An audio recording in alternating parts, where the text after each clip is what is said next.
Bismillahirrahmanirrahim. Assalamualaikum warahmatullahi wabarakatuh. Perkenalkan, nama saya Dia Feby Yulianti, NIM 1921313031, kelas HPI 4A. Di sini saya akan membacakan jawaban ujian akhir semester Qawaid Fiqih Jinayah. Yang pertama yaitu tentang kaidah asasi.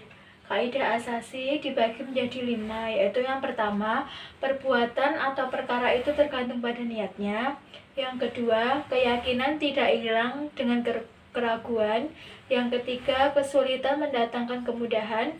Yang keempat, tradisi itu dapat menjadi hukum. Yang kelima, kemudaratan itu dapat hilang.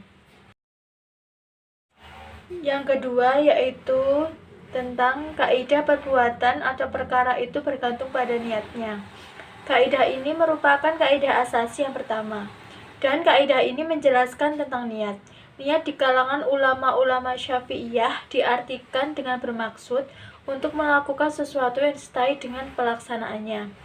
Analisis penerapan kaidah perbuatan atau perkara itu bergantung pada niatnya tersebut dalam KUHP seperti kasus di bawah ini, dengan judul kasus, pemilik rumah yang tewaskan maling adalah pelatih Merpati Putih.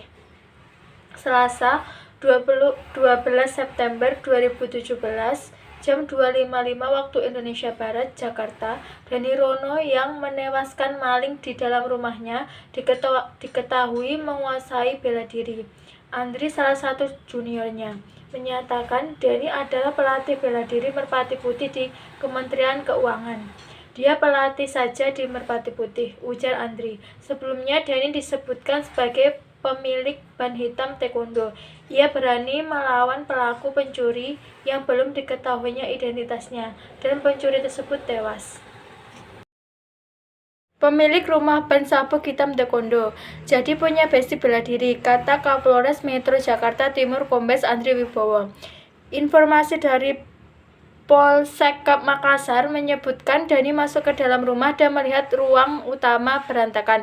Dani lalu melihat pelaku ada di dalam kamar tidur utama. Dani kemudian mengunci pintu dan jendela rumahnya agar pelaku tidak kabur. Kemudian terjadilah duel antara Dani dengan pelaku pencurian yang mengakibatkan pelaku tewas. Pencuri tersebut tewas karena tertusuk senjata tajam saat terlibat duel dengan Dani. Polisi lalu menyita tas hitam, tali peikat, 1 bungkus keris, dan 1 buah golok.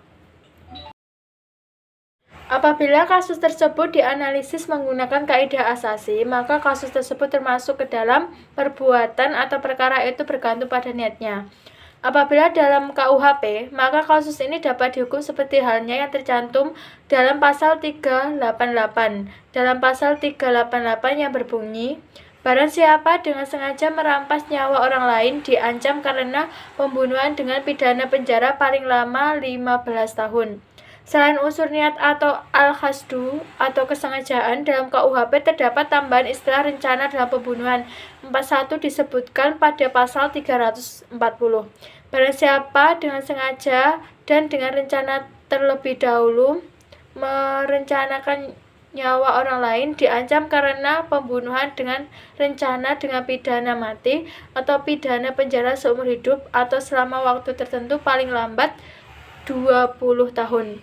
Sedangkan pembunuhan karena kesalahan dijelaskan pada bab menyebabkan mati atau luka-luka karena kealapan pasal 359-nya berbunyi, barang siapa karena kesalahan menyebabkan orang mati diancam dengan pidana penjara paling lama 5 tahun atau pidana kurun paling lama 1 tahun.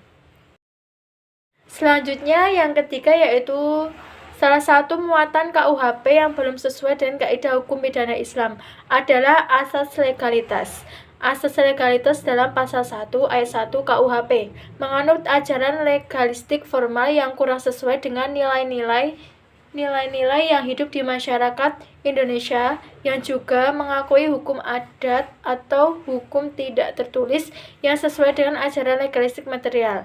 Pembaruan hukum pidana ini perlu juga didasarkan pada studi komparatif dengan hukum pidana, asas legalitas dengan hukum pidana Islam atau jinayah. Sekian presentasi jawaban UAS dari saya, semoga bermanfaat. Wassalamualaikum warahmatullahi wabarakatuh.